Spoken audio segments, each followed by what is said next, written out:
ఇక జగన్ మరి కాసేపట్లోనే సత్తెనపల్లి మండలం రెంటపాళ్లకు బయలుదేరబోతున్నారు. దీనిపై రాజకీయ రగడ నెలకొంది.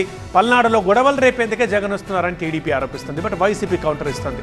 రైట్, ఇక దీనికి సంబంధించి మరింత సమాచారం మా ప్రతినిధి నాగరాజు లైవ్లో జాయిన్ అవుతున్నారు. నాగరాజు, ప్రస్తుతం మీరు ఎక్కడున్నారు? రెంటపాలెంలోనే ఉన్నారా? సో ఏంటి పరిస్థితి? సెక్యూరిటీ ఎలా ఉంది? ఎంతమందికి పర్మిషన్ ఇచ్చారు? ఎంతసేపట్లో జగన్ వస్తారు? అంటే ఇప్పటికే పోలీసులు అయితే చాలా స్పష్టంగా చెప్పింది, జగన్తో పాటు 100 మందిని అనుమతిస్తాం, అదేవిధంగా జగన్ కాన్వాయ్తో పాటు 3 కార్లకి అనుమతిస్తామని కూడా ఎస్పీ నిన్ననే ప్రకటించడం జరిగింది. ఈ నేపథ్యంలోనే రెంటపాళ్ల చుట్టుపక్కల పరిస్థితి ఏ విధంగా ఉందో ప్రస్తుతం మనం చూడొచ్చు. ఇక్కడ మనం రెంటపాళ్లకు ఒక 5 కిలోమీటర్ల దూరంలో ఉన్నాము. సత్తెనపల్లి నుంచి రెంటపాళ్ల మార్గం ఇది. ఈ సత్తెనపల్లి నుంచి అచ్చిపేట వెళ్లే ప్రధానమైన మార్గం కూడా ఇక్కడ దాటిన తర్వాత చెక్ పోస్ట్ అయితే ఏర్పాటు చేశారు. సత్తెనపల్లి దాటిన వెంటనే చెక్ పోస్టులు దాదాపు ఒక 3-4 చెక్ పోస్టులు అయితే పెట్టడం జరిగింది. రెంటపాళ్ళకి ఇంకొక 5 కిలోమీటర్ల దూరం ఉంది కాబట్టి ఇంకో 2-3 ఏదైతే చెక్ పోస్టులు కూడా పెట్టారు. ప్రతి ఒక్కరిని కూడా ఈ చెక్ పోస్ట్ వద్ద పోలీసులు ఆపి అందరినీ కూడా ఆధార్ కార్డులు చూపించి ఈ తర్వాత వచ్చే గ్రామాలు ఏదైతే పాకాలపాడు రెంటపాళ్ళు ఉన్నాయో రెంటపాళ్ళకి సంబంధించిన ఆధార్ కార్డులు చూపించమని కూడా అడుగుతున్నారు. లేదంటే వెనక్కి పంపిస్తున్న నేపథ్యం అయితే ప్రస్తుతం మనం విజువల్స్లో కూడా చూస్తూ ఉన్నాం. దాదాపుగా 600 మంది పోలీసులతో 20 చెక్ పోస్టులని ఈ రెంటపాళ్ళ చుట్టుపక్కల అయితే ఏర్పాటు చేయడం జరిగింది. ఎందుకంటే నిన్న వైసీపీ నేతలు కూడా ఎస్పీని కలిసిన సమయంలో జన సమీకరణ సభలు సమావేశాలు ఏర్పాటు చేయమని చెప్పేసి ఒక హామీ ఇచ్చిన తర్వాత పోలీసులు కూడా పగడ్బందీగా ఈ ఏర్పాట్లన్నీ అయితే చేయడం జరిగింది.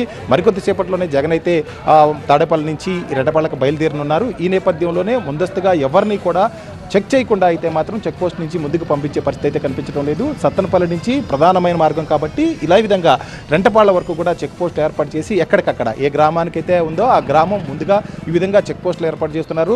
అదేవిధంగా ఆ గ్రామం దాటి ఎవరైనా ముందుకు వెళ్ళాలి అనుకుంటే మాత్రం ఖచ్చితంగా వాళ్ళ దగ్గర ఉన్న ఆధార్ కార్డులు కానీ ఇతర ఐడి కార్డులు కానీ చూపించమని చెప్పి పోలీసులు అడుగుతున్న నేపథ్యాన్ని అయితే మనం చూస్తూ ఉన్నాం.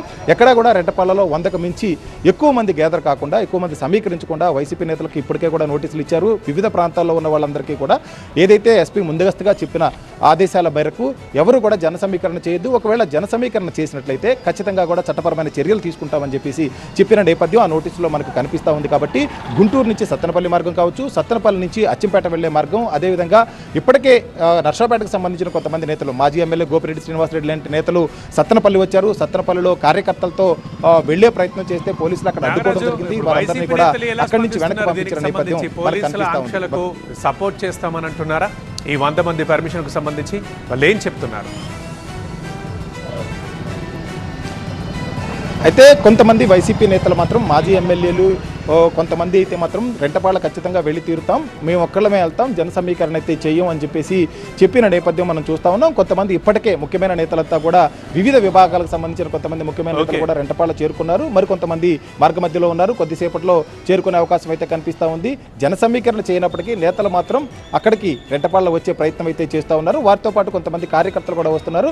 ఎక్కడైనా సరే పెద్ద సంఖ్యలో కనుక కార్యకర్తలు నేతలు కనిపిస్తే మాత్రం పోలీసులు వాళ్ళని ఆపివేసి ప్రశ్నించి అనుమతి లేదు, ఇక్కడి నుంచి వెళ్ళిపోండి అని చెప్పిన నేపథ్యం అయితే మనకి ఇక్కడ కనిపిస్తూ ఉంది. రైట్ నాగరాజ్.